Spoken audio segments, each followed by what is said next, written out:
The Valentine's Betrayal. The champagne glasses caught the candlelight perfectly, casting tiny rainbows across the white tablecloth. Rosalind had spent hours setting everything just right. The roses she'd arranged herself, the homemade pasta she knew Marcus loved, even the playlist of songs from their honeymoon in Italy. After 8 years of marriage, she still believed in making Valentine's Day magical. "You went all out tonight," Marcus said, but his voice carried none of the warmth she expected.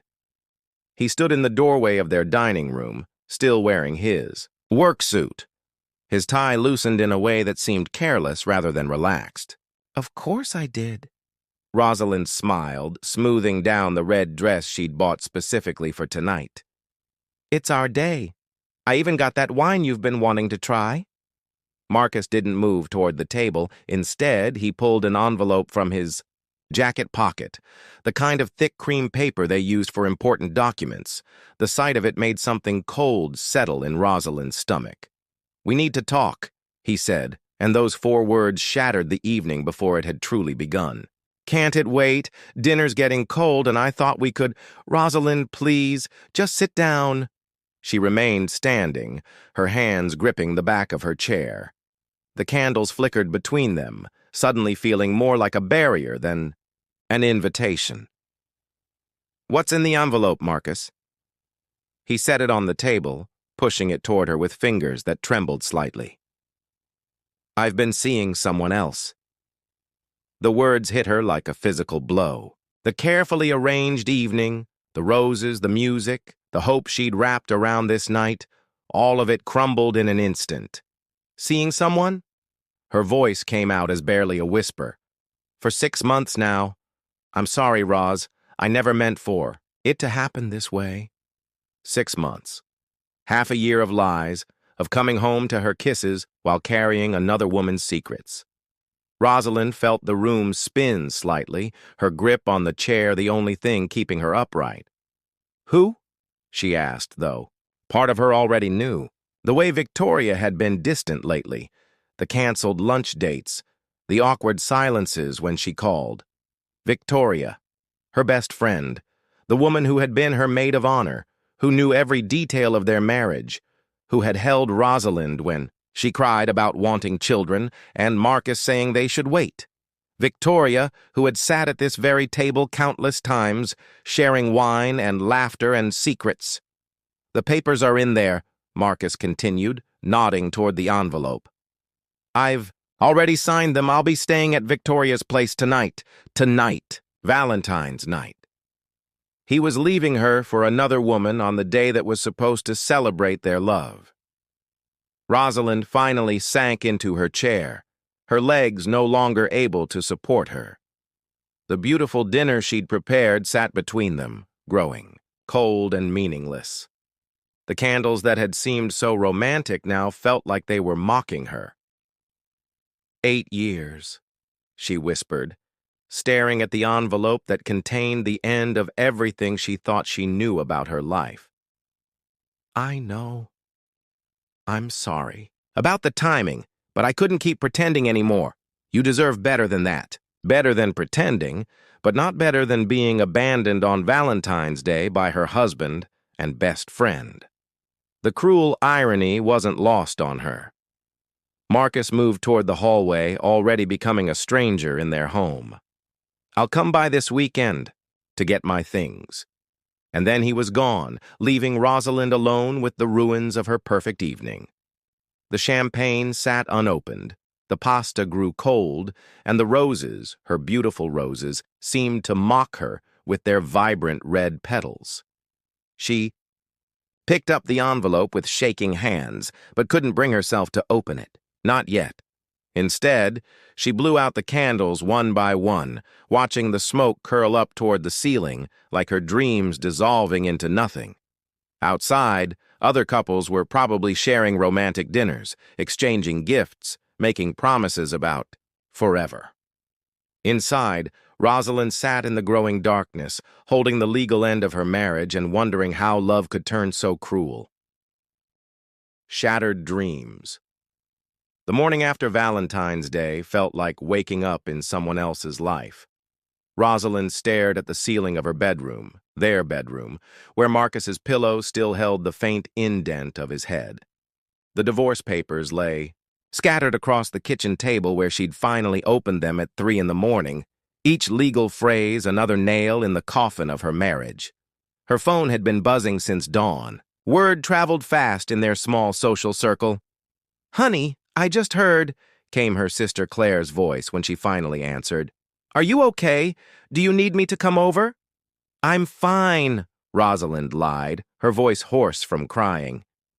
"Just processing everything. I can't believe Victoria would do this to you. And Marcus, God, the timing is just cruel." But it wasn't just Claire calling. Her mother phoned next, then her college roommate, then Marcus's sister Jessica, who was crying harder than Rosalind was. "I'm so sorry," Jessica sobbed through the phone. "I had no idea. If I had known what my brother was doing, it's not your fault." Rosalind found herself comforting everyone else, even as her own world lay in pieces. The hardest call came from her friend group, the tight-knit circle of couples who had been doing monthly dinners together for years. Bethany's voice was awkward, careful.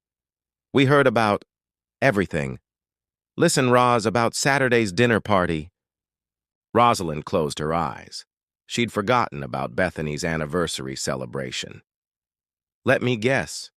Victoria and Marcus will be there." She called this morning, said they wanted to explain things to everyone. "I don't know what to do. Half the group thinks we should uninvite them, but David says we can't take sides." "You don't have to take sides," Rosalind said quietly. "I understand." But she didn't understand. How could 8 years of friendship mean so little? How could people she'd considered family suddenly become neutral parties in the destruction of her life? The days blurred together. Rosalind called in sick to her job at the marketing firm, unable to face the sympathetic looks and whispered conversations that would inevitably follow. She wandered through the house like a ghost, picking up remnants of their shared life. Marcus's coffee mug in the sink, Victoria's forgotten earrings on the bathroom counter from their last girls' night. The worst part was the silence. After 8 years of sharing everything with Marcus, she didn't know who to call when her car made a strange noise, or when she couldn't reach the top shelf, or when she simply needed someone to tell her about their day. The loneliness was suffocating. On Thursday, she forced herself to go to the grocery store. Big mistake. Mrs. Henderson from down the street cornered her by the frozen foods. "Oh, honey, I heard about the troubles. You know, I always thought something was off about that Marcus. Too charming, if you ask me. And that Victoria girl. Well, I never trusted women who wear that much makeup." Rosalind mumbled something polite and escaped, but the damage was done. Everyone knew. Everyone was watching, waiting to see how the scorned wife would handle her public humiliation. The envelope from Marcus's lawyer arrived Friday morning. Child support arrangements. Except they'd never had children. Property division. She could die. Keep the house if she took over the mortgage payments on her income alone. Spousal support, none, since they'd both been working when they married. 8 years reduced to legal bullet points and financial calculations. Her phone rang again. This time it was Victoria. "Rosalind, I know you probably don't want to talk to me, but I think we should—" "No." The word came out sharper than she'd intended. "Please, just let me explain. It wasn't supposed to happen this way. We never meant to hurt you." "But you did hurt me," Rosalind said, her voice steady for the first time in days. "You both knew exactly what you were doing. It happened so naturally. We connected on a level that—" "Stop." Rosalind hung up, her hands shaking.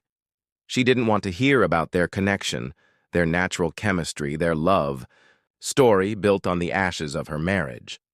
That weekend, she learned that Marcus had indeed moved in with Victoria. They were already talking about getting engaged once the divorce was final. 8 years of marriage, and he was ready to propose to someone else within 6 months. Sunday evening, Rosalind sat in her living room surrounded by sympathy flowers and unopened casseroles from well-meaning neighbors. The house felt enormous and empty, every corner echoing with memories of the life she'd thought she was building. She picked up her laptop, something she hadn't touched since the night Marcus left.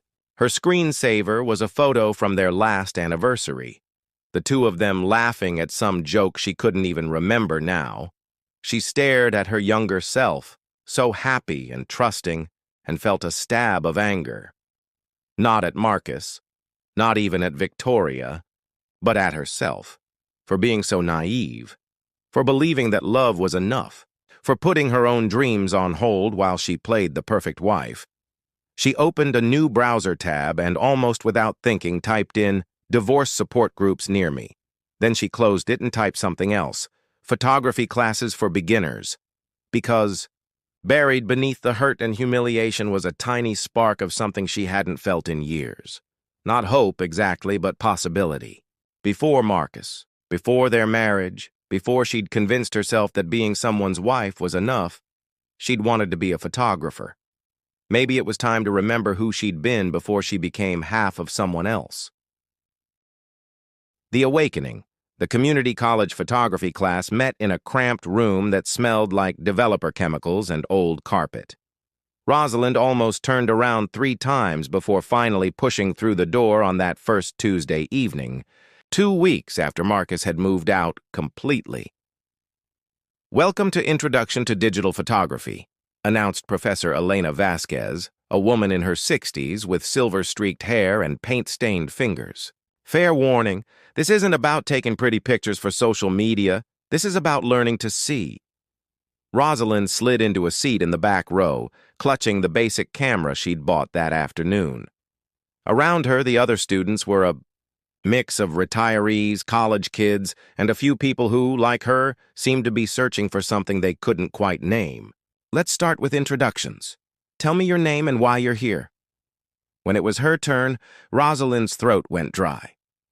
"I'm Rosalind, and I used to want to be a photographer, before life got in the way." Professor Vasquez nodded knowingly. "Life has a way of doing that. What stopped you?" The honest answer was Marcus. He'd convinced her that photography was an unreliable career, that she should focus on something more practical. Marketing paid the bills, he'd said. Photography was just a hobby. "I listened to someone who told me it wasn't practical," she said quietly. "Well," Professor Vasquez smiled, "practical is overrated. Let's see what you remember." That first assignment was simple. Take 100 photos of ordinary things and find something extraordinary in them.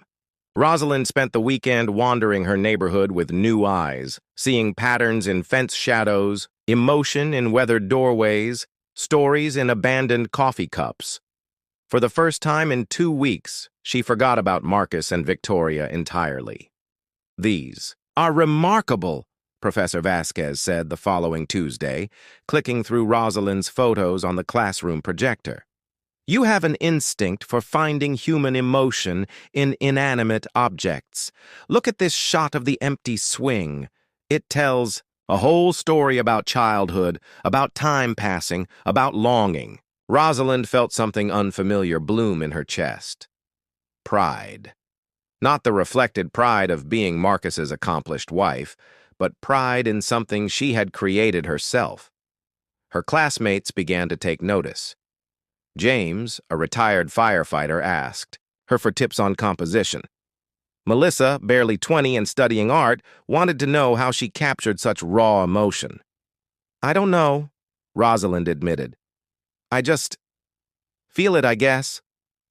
"That's a gift," Professor Vasquez told her after class. "Technical skills can be taught, but that emotional connection you have, that's what separates snapshots from art." Week by week, assignment by assignment, Rosalind felt pieces of herself clicking back into place. The woman who used to spend hours planning the perfect shot of a sunset. who saw poetry in shadow and light, who dreamed of traveling the world with nothing but a camera and an eye for beauty. At home, she converted Marcus's old office into a makeshift darkroom for developing film. She hung her best photographs on the walls where their wedding pictures used to be. The house began to feel less like a mausoleum of her marriage and more like her own space.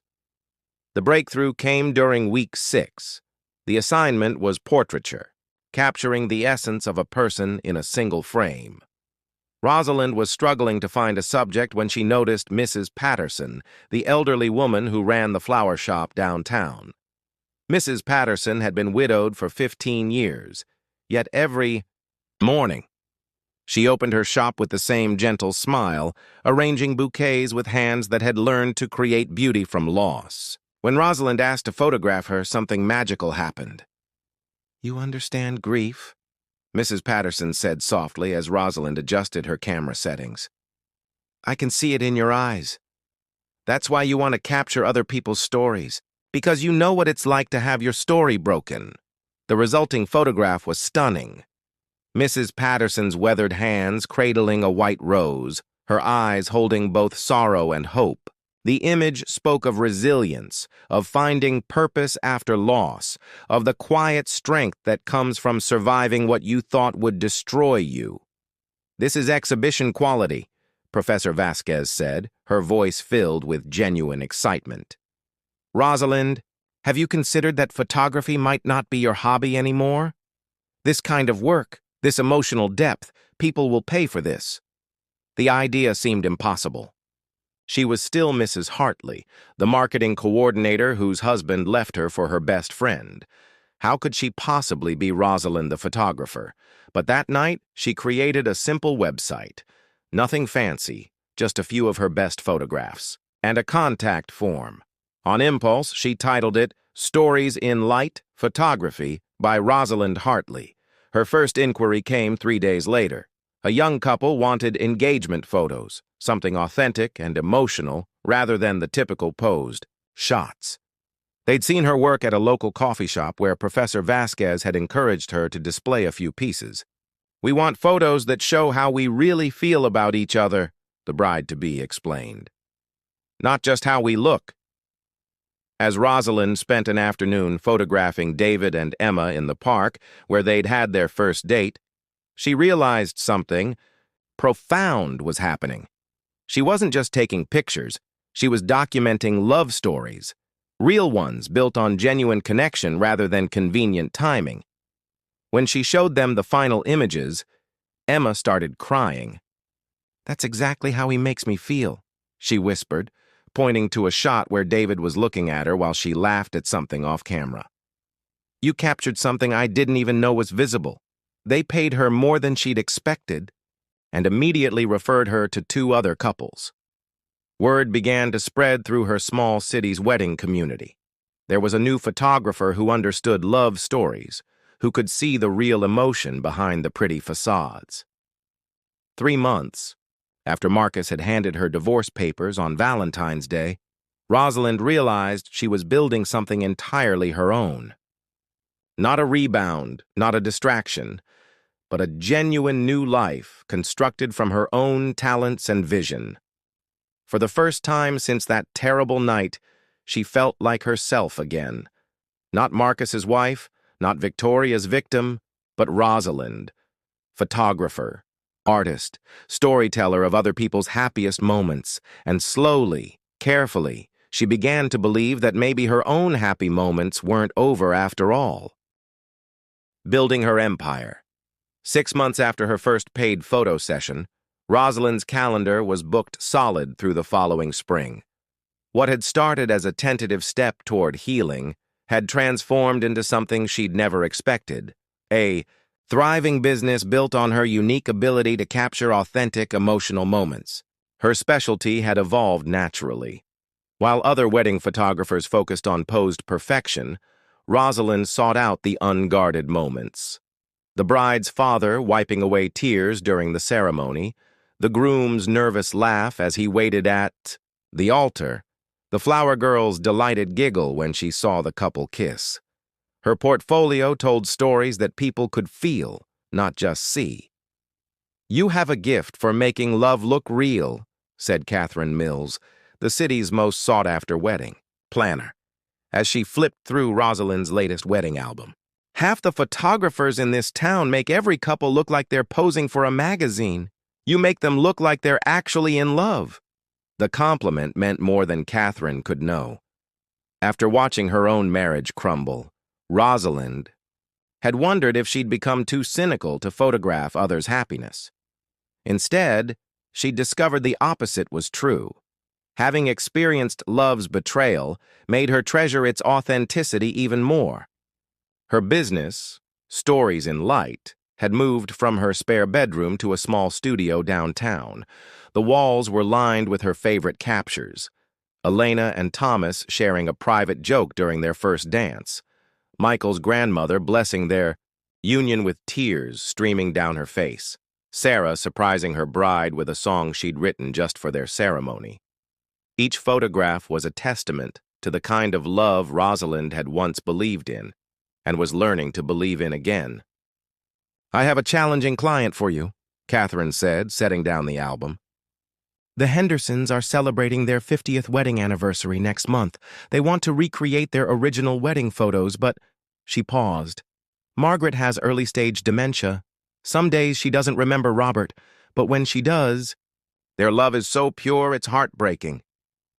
"I'll do it," Rosalind said without hesitation. The session with Margaret and Robert became one of her most meaningful works.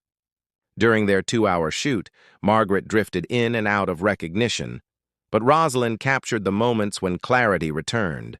The way Robert's face lit up when Margaret called him by name, how naturally they fell into their old dancing pose, the gentle way he guided her when she became confused. The final image that would later win her a regional photography award showed Margaret's hand finding Robert's, their wedding rings catching the light after 5 decades together. It was love persevering through its greatest test. Word of that session spread beyond the local wedding community. A feature in the regional lifestyle magazine led to inquiries from couples 3 hours away. Rosalind found herself traveling to photograph destination weddings, her reputation growing with each authentic moment she preserved. Her success wasn't just professional. The confidence she'd gained behind the camera had transformed how she moved through the world. She'd started wearing colors again instead of the muted tones she'd hidden in during her marriage. Her laugh came easier, her smile reached her eyes, and she'd stopped apologizing for taking up space in conversations. "You look different," her sister Claire observed during one of their monthly dinners. "Lighter, somehow." "I feel different," Rosalind admitted. "I'm doing work that matters to me. For the first time in years, I'm not pretending to be someone else." The contrast with her old life became sharper as her business grew.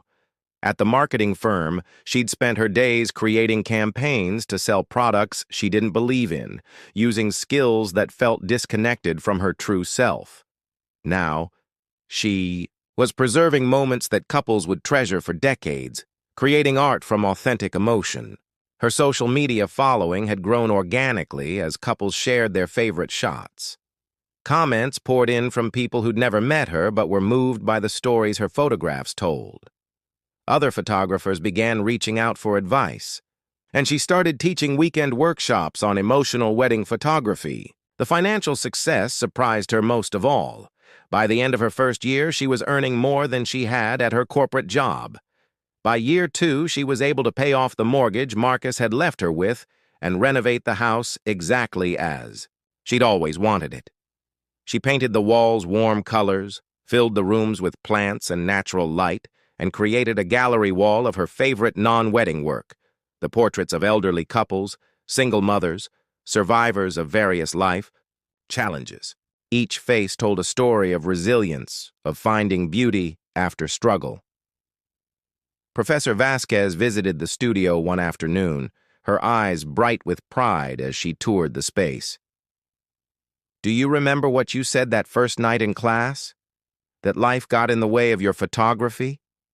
Rosalind nodded, thinking of how broken she'd felt that night, how impossible this future would have seemed. It turns out life didn't get in the way. Professor Vasquez continued. Life broke you open so you could finally see what you were meant to capture. The real, messy, beautiful truth of human connection. The observation struck Rosalind as profoundly accurate. Her heartbreak had given her an eye for authentic love. Her betrayal had taught her to value genuine connection. And her rebuilding had shown her the strength that comes from creating something entirely your own. 3 weeks before what would have been her 10th wedding anniversary, and almost 2 years since Marcus had left, Rosalind received an inquiry that made her pause. A wedding photographer in the next city was sick and needed someone to cover. A last-minute booking. The bride's name was Victoria Chen. Not her Victoria, of course, but seeing the name brought back memories of the woman who had once been her closest friend, who had helped plan the anniversary parties Rosalind would never have now. She took the booking anyway, because Victoria Chen deserved to have her love. Story captured beautifully, regardless of the name she shared with someone from Rosalind's past. And because Rosalind had learned that the best way to heal from betrayal was to pour even more love into the world, not less. As she prepared for what promised to be her busiest wedding season yet, Rosalind realized she'd built more than a business. She'd created a life that was authentically, unapologetically hers. A life where her sensitivity was a strength, her emotional intelligence was a professional asset, and her ability to see real love was making her not just successful, but genuinely happy. The woman who had once defined herself as someone's wife had become someone entirely new, an artist, an entrepreneur, a chronicler of love stories who had learned to value her own story most of all. Full circle. February 14th arrived with the kind of crisp winter morning that made everything look like it belonged in a photograph. 2 years to the day since Marcus had shattered her world, Rosalind was preparing for the Valentine's Day wedding of Isabella and James Chen, a couple who had specifically requested her after seeing her emotional storytelling style online. She no longer dreaded Valentine's Day. Instead, it had become a reminder of her own resilience, a date that marked not her greatest heartbreak, but the beginning of her greatest transformation.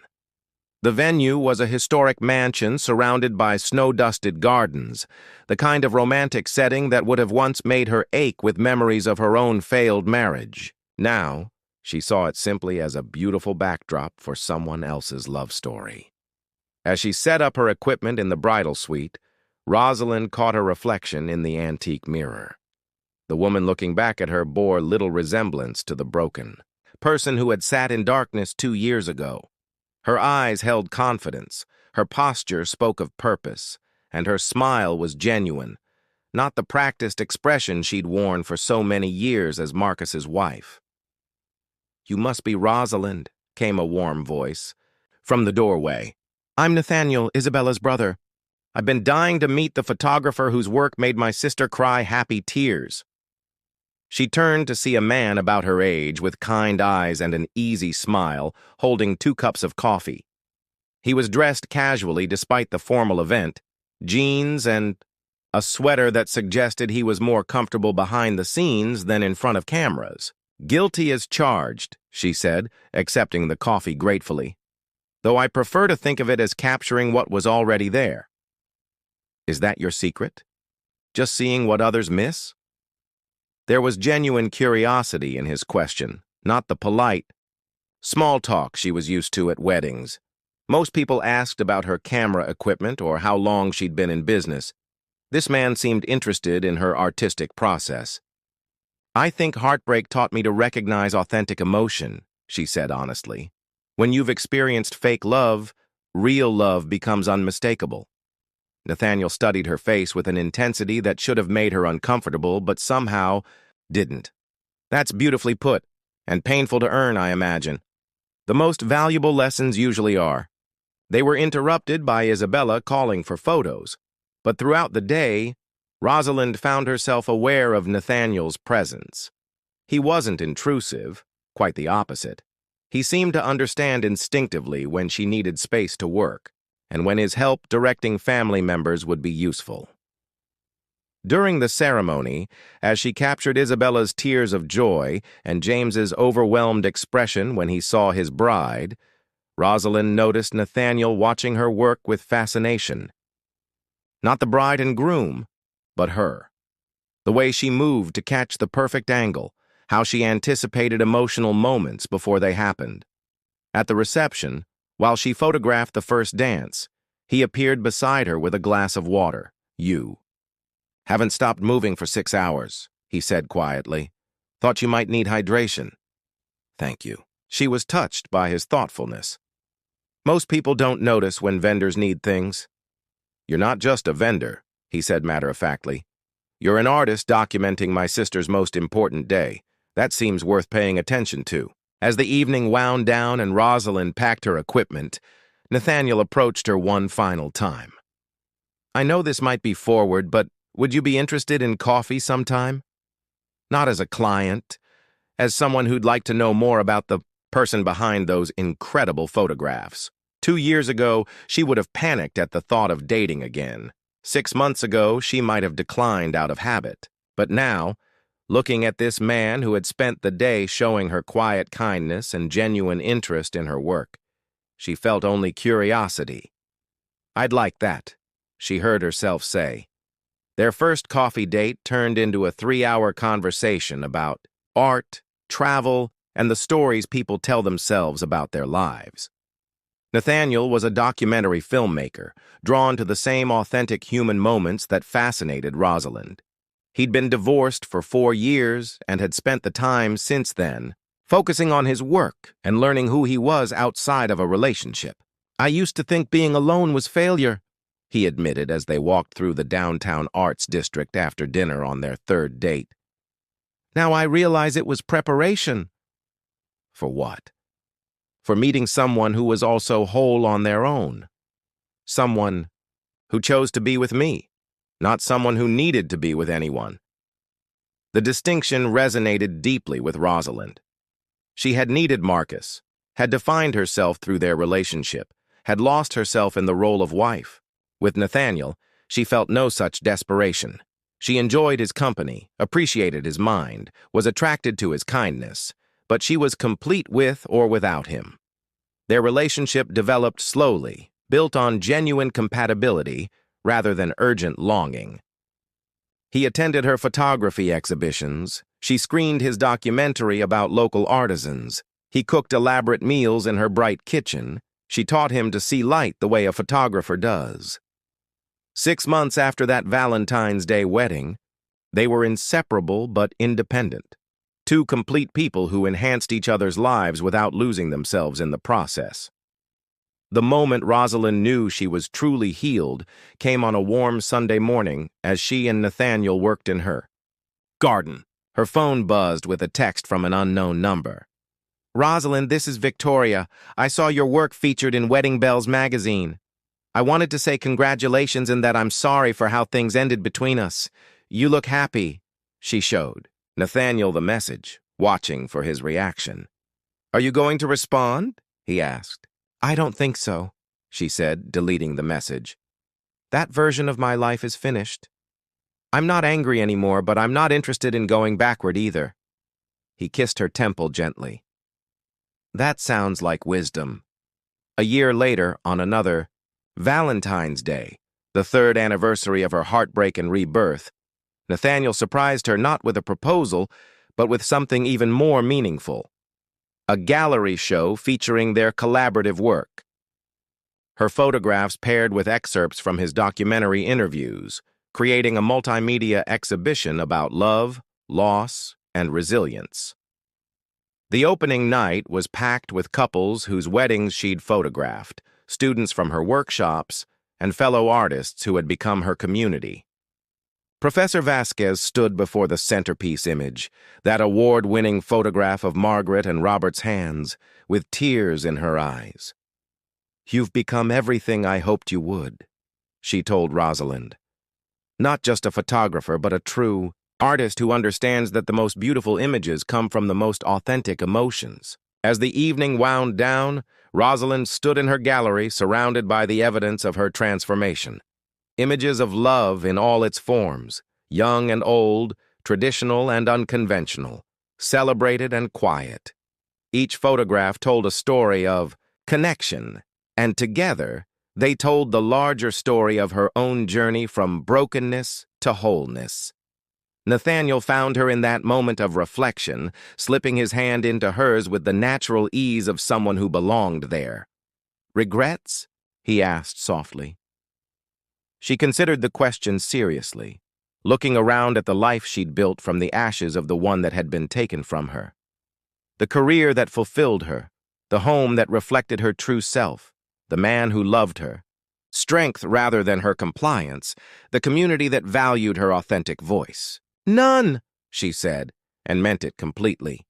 "Every broken piece led me here." Outside, other couples were celebrating Valentine's Day with flowers and fancy dinners and promises about forever.